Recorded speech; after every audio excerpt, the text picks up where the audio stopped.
Okey, Assalamualaikum, selamat malam.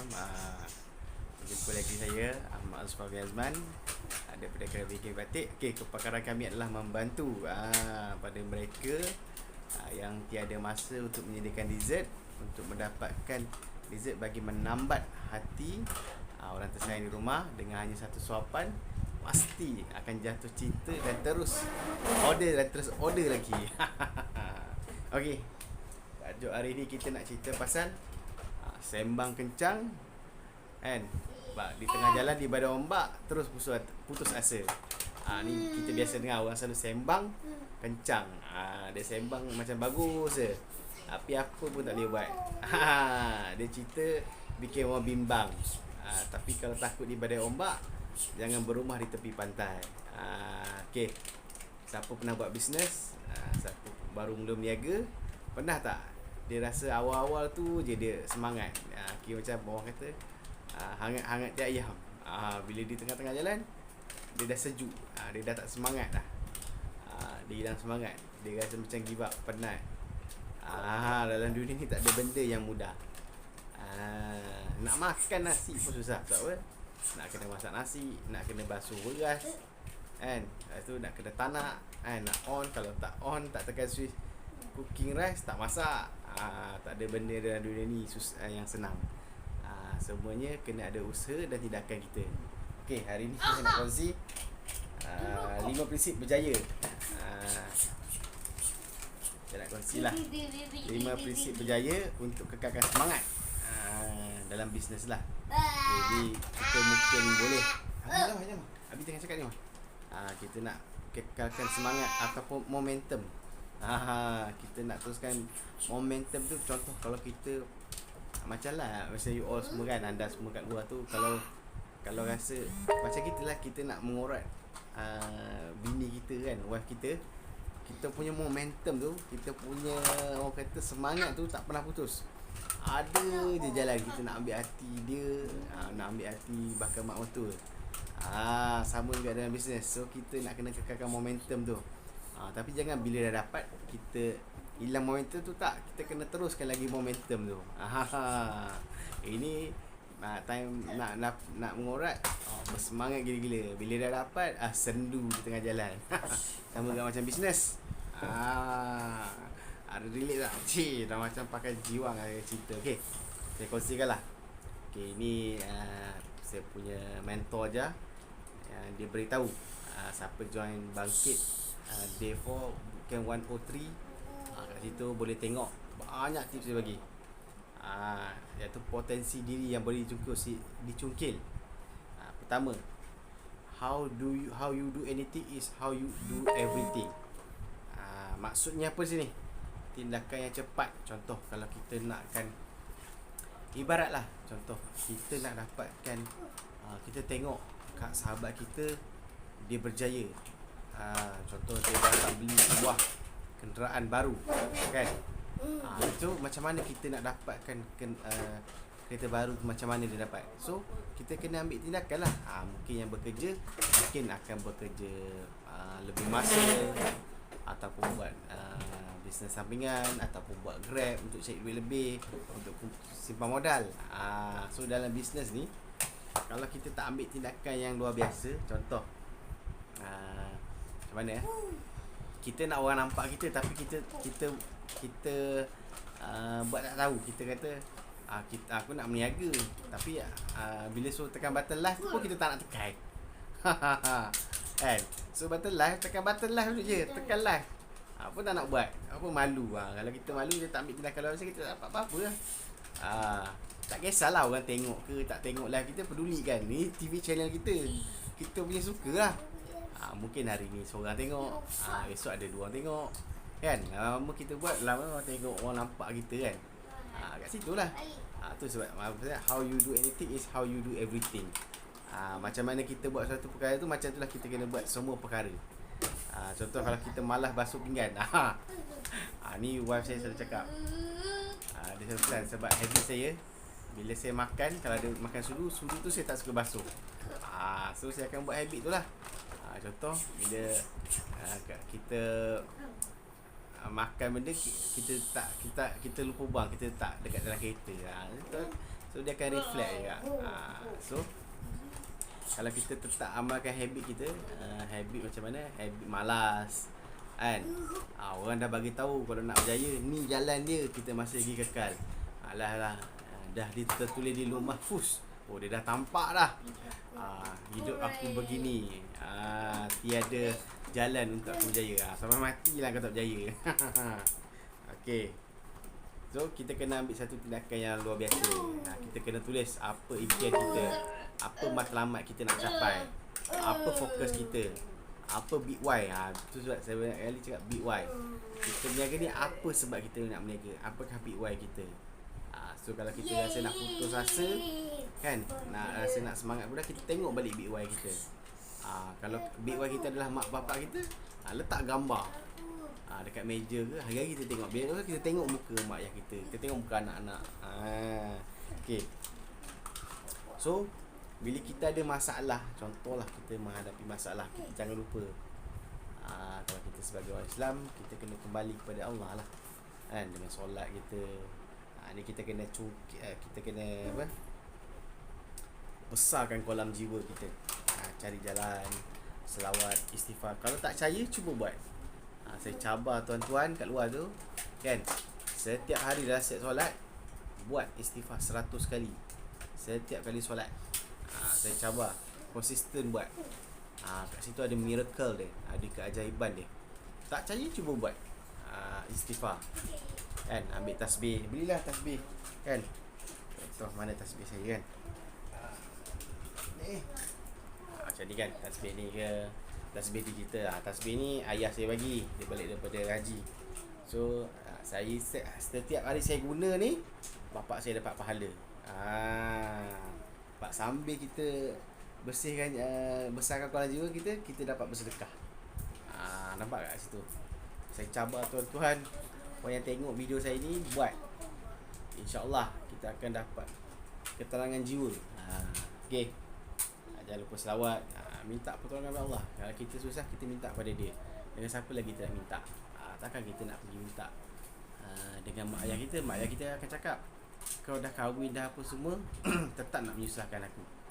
Kita tak nak jadi macam tu. So kita kembali kepada Allah, kita minta, mohon jalan, mohon diberikan petunjuk dan jalan keluar setiap kesulitan kita hadapi. Itu nombor 1. Okay, nombor 2, orang berjaya dia beri lebih 100% komitmen. Ni fokus lah, komitmen. Apa matlamat kita nak capai, apa fokus kita nak capai. Kita buat sesuatu tu, buat sampai habis. Jangan kita buat separuh jalan, lepas tu kita putus asa. Contohlah kan, kita nak pergi ke Penang. Kita nak pergi ke Penang ni, kita plan nak pergi Penang. Tapi sampai tengah jalan kita berhenti, kita cakap macam malas lah, penat lah, kita balik KL lah balik. Nampak tak? So kita tak buat habis baik. So kita takkan capai lah matlamat kita nak ke Penang tadi. Sebab kita tak konsisten. Amas tutup pintu, Mak. Amas tutup pintu. Amas tutup pintu. Lepas tu kita kena tanam dalam diri kita, berada di mana ada kemahuan, di situ ada jalan. Sebab kita fikir, macam saya dulu dalam handyman kan, kalau saya dapat job baru ke apa, benda tu benda baru, saya akan cakap dengan diri saya, aku boleh buat benda tu. So aku yang bikin dia, bukan dia bikin aku. So kita akan ada satu aura positif, kita akan buat sampai habis, kita akan dapat cari jalan. Macam mana kita nak buat tu, kita akan cari jalan sampai kita buat. Dan bila kita dah siap tu, kita akan dapat rasa keseronokan dia. Sebab apa? Wow, aku boleh buat punya. So itulah potensi diri kita, kita kena cungkil. Jangan bila orang bagi job task, aku tak boleh buat. Kita dah negatif fikir je. So sampai bila kita tak akan berjaya. Okay. So bila kita berfikir secara positif, kita akan beri 100% komitmen, kita beri 100% fokus. Lepas tu kita kena guna fokus tujuan kita. Apakah tujuan kita tadi? Jangan lupa kita minta pada Allah juga.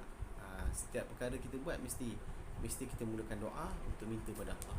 Okay. Yang ketiga, orang berjaya sentiasa bertindak pantas. Dia akan ambil tindakan. Dia takkan tertunggu-tunggu. Dia takkan tunggu dan lihat. Dia nak berjaya, tapi dia nak tunggu kawan dia, nak tengok kawan dia berjaya ke tak berjaya buat. Tak, kita kena ambil tindakan luar saya, tindakan yang pantas. Fast action, fast result. Tu yang sering dikatakan oleh Doc, fast action, fast result. Kalau contohlah, anda suka makan durian. Sekarang ni musim durian kan. Saya tak makan durian saya tak minat durian. Tapi saya cerita ni, analogi saya, contoh anda yang makan durian.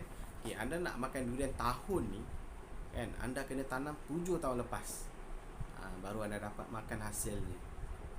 Contoh anda nak berjaya esok, hari ni, malam ni, anda kena ambil tindakan. Anda kena plan apa tindakan anda nak buat. So jangan bertangguh, jangan ada sifat malas, jangan ada sifat tunggu dan lihat. Okay, yang keempat, sikap jangan menyerah kalah. Ni don't give up. Macam saya kata, tidak mudah putus asa apabila diberi ujian, emosi down. Tadi kalau siapa join Telegram Dr. Zia Osman, dia ada bagi tahu setiap kita ni manusia, kita bukan malaikat, kita bukan jin, kita bukan orang kata orang yang sempurna. Kita manusia biasa tetap akan rasa down. So apa yang kita nak buat bila kita rasa down ni, kita tulis balik apa tujuan kita, apa big why kita. Kita kena fikir balik, tujuan aku buat ni untuk apa. Jangan kita terus mental block. Bila kita down terus. Kalau boleh, kita duduklah circle yang betul. Tu sebab saya kata banyak, kalau siapa tengok video saya banyak cakap kita kena pilih circle yang betul. Circle ni contoh circle yang positif. Kita kena pilih siapa kita berkawan, dengan siapa kita bekerja. Contoh saya kata, kalau kita berkawan dengan orang yang negatif, contohlah sahabat kita ni jenis kaki disco, tak solat, suka melepak kan, suka orang kata apa, suka buang masa, kita akan terpengaruh. Kalau perasan sebenarnya saya dah hampir 3 bulan saya tak tengok TV, saya tak fokus pada TV. Sebab apa? Saya tak nak terpengaruh dengan, bukan kita tak nak ambil tahu pasal COVID. Semua saya tak nak mental saya ni down. Bila kita tengok kes lampau tinggi, kita rasa aku tak boleh buat lah, aku tak boleh move on lah, PKPD. So mental kita akan tertanam. So kita akan nampak hari-hari cerita pasal COVID, kes tinggi, orang mati. So kat situ di-impact pada pemikiran kita akan jadi negatif je. So dia akan effect pada business kita sendiri. So apa yang saya buat, saya tak tonton pun tengok, saya tak update pun. Saya bukan tak ambil tahu, saya ambil tahu, tapi saya tak ambil detail. Saya tak fokus, saya tak excited tengok benda tu. Kes hari ni 13,000, saya tak ambil kira. Saya baca sekali lalu dan saya fokus pada yang positif. Bila kita berkawan dengan orang yang positif, contohlah kita berkawan dengan orang yang jaga solatnya, orang yang baik budi pekertinya, baik budi bahasanya, orang yang hunger for ilmu, hunger for sukses, kita pun akan terarah kepada benda tu. Bila kita tengok benda yang positif, kita akan sentiasa nampak benda yang positif. Bila kita selalu dengar, kalau siapa join Telegram Dr. Zia Osman, kita ada setiap pagi, tengah hari dan petang, kita ada sesi Good Day with People. Dalam tu kita akan dapat dengar kisah inspirasi kejayaan orang. Kat situ, bila kita dengar benda positif tu, dia bagi semangat kita. Kita nak buat macam mana dia boleh buat, macam mana dia struggle, dan macam mana dia susah, daripada seorang suri rumah boleh jana income sampai jutaan ringgit. Ada yang kes tu, Puan Halimah, dia tak reti membaca, tak reti menulis, tapi dia boleh jana income sampai 14 juta. Miracle macam mana? Tapi itu semua usaha. Kalau kita nak Seri Budaya, kita takkan ada rasa macam nak Seri Budaya, tak nak Seri Budalih. Kita takkan berdalih, takkan bagi alasan. So jangan ada sikap mudah putus asa. Bila kita nak putus asa, kita kena ingat, kita kena ingat balik big why kita. Tengok balik muka anak-anak kita, muka isteri kita, mereka menaruh harapan tinggi. Jangan kita ambil jalan shortcut, kita bunuh diri. Bila kita bunuh diri, tak selesaikan masalah, kita tinggalkan masalah banyak lagi kat belakang kita. Dan yang kelima, ni paling mustahil lah kalau kita nak. It's now or never. Nak buat sekarang ataupun tak nak buat langsung. Power of now. Jika kita tak buat sekarang, kita tidak akan dapat apa yang kita idamkan. Contoh, kita nak target, contoh kita niaga, kita nak target, kita nak dapatkan 30,000 dalam masa tempoh 6 bulan. So apa tindakan kita, apa strategi kita, apa fokus kita.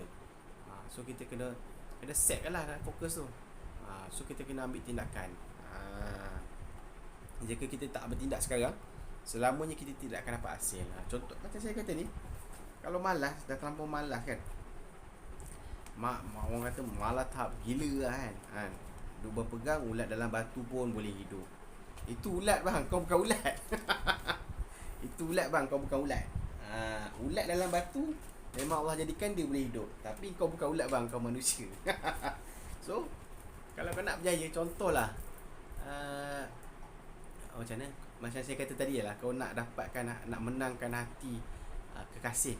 Contoh dulu masa hangat-hangat bercinta kan, so kita nak menangkan hati orang yang kita cinta tu, kita akan buat sehabis baik daripada awal sampai kita dapat dia. Macam tu juga dalam kita bekerja kan. Kalau kita nak dapatkan contoh, kita nak dapatkan reward, nak dapatkan bonus, nak bos appreciate kita, kita buat benda tu sehabis baik. Jangan kita bertangguh-tangguh. Kalau kita tak ambil tindakan sekarang, kita tak akan dapat hasilnya. Contohlah, saya bagi contoh lagi lah. Contoh senang kita ada semua ada impian. Semua ada cita-cita, ada angan-angan. Tapi macam mana kita nak capai cita-cita dan impian kita tu? Contoh macam saya cakap dengan diri saya cakap dengan wife saya, impian saya nak renovate rumah. So macam mana kita nak renovate rumah tu? So kita kena, saya cakap kita meniaga. Kita meniaga, kita ada fokus target sale kita, berapa kita nak capai. So kita dah ada goal kat situ. So kita akan berusaha untuk capai impian kita. Dalam dunia ni tak ada yang mustahil. Kalau kita ada ambil tindakan yang jelas, tindakan yang tepat, tindakan yang segera, InsyaAllah benda tu berjaya. Kan? So macam ibaratlah kalau nak makan kan, ni contoh yang paling mudah lah. Kalau kita nak makan nasi ni kan, kita teragak nak makan nasi, kita ada duit semua, kita ada duit, kita ada kenderaan, kita ada kaki, tubuh badan yang lengkap. Kita nak makan nasi dekat kedai warung Mak Timah kan. Tapi kalau kita malas pergi kan, macam nak makan nasi lemak tapi kita malas nak pergi, so sampai petang lah kita tak makan. So kalau kita orang yang bijak, dia nak makan nasi Mak Timah pagi ni pukul 9 pagi. So dia akan bangun pada 6.30, solat subuh, siap-siap mandi, start kereta, drive pergi ke warung Mak Timah seawal mungkin untuk dapatkan nasi lemak tadi. So dia punya result, perut pun kenyang, hati pun gembira. Kenyang perut, gendang gendut tali kecapi. Kenyang perut, senang hati. Okey, itu saja perkongsian saya nak kongsikan lah. Ni 5 prinsip. So siapa yang rasa nak putus asa, tak kisah, bukan dalam perniagaan, tapi dalam kerja, dalam kehidupan harian pun boleh terapkan juga. Semoga saya doakan yang di luar sana, kalau nak mula berniaga, jangan buang masa nak cipta produk ajaib ke kan, tak test market lagi, tak pernah cuba-cuba kan, tak tahu ada tuju, jangan buang masa, buang duit buat macam tu. Saya banyak kali pesan ni, cuba cari founder yang ada offer. Siapa yang nak jadi founder, siapa nak jadi agent, nak jadi dropship, pergi grab peluang tu. Belajar dulu. Ni nak berniaga kan, tak pernah test market kan, kau tak pernah jual produk kau lagi, tiba-tiba kau mengharapkan bisnes kau meletup, kau pergi jual produk orang dulu. Kalau kau dapat, saya cabar kat luar, siapa yang tengok, pergi jual produk orang, try jual dua barang dia kan. Kalau kau berjaya jual produk dia tu, maksudnya kau boleh buat run bisnes kau. Tapi kalau kau gagal kan, nak jual 2 produk pun kau tak boleh buat, ni kan kau nak jual produk kau sendiri. Kena ingat tu. So siapa nak dibantu oleh kami daripada Kedai Bingkit Batik, boleh hubungi wife saya, boleh hubungi saya sendiri, ataupun tengok dekat page kita, page Kedai Bingkit Batik, ataupun pergi kat group kami Kedai Bingkit Batik Family. Kat situ kami ada offer. Siapa nak jadi agent, siapa nak jadi dropship, kita alu-alukan. Saya tahu kat luar ni ramai sangat terkesan akibat PKP. Ramai yang kena buang kerja, ramai yang kena potong gaji, tapi malu, ego, tak habis-habis menyalahkan kerajaan, menyalahkan takdir, tapi diri sendiri tak nak ambil tindakan. Okey, itu saja setakat malam ni. InsyaAllah besok pagi pada kelas, rehat awal. Okey, saya doakan anda di semua yang menonton ni, dan juga pada ejen dan dropship yang Krabi Cake Batik. Dalam doa saya dengan Akmal tak pernah putus. Sentiasa doakan anda semua, Allah bukakan pintu rezeki, bukakan jalan agar pelanggan-pelanggan anda sentiasa membeli, dan kenalkan kawan mereka pada anda untuk anda jana income. Saya tak pernah tinggal doa, alhamdulillah, tak pernah putus pun dalam setiap solat saya. Okey, Assalamualaikum, selamat malam.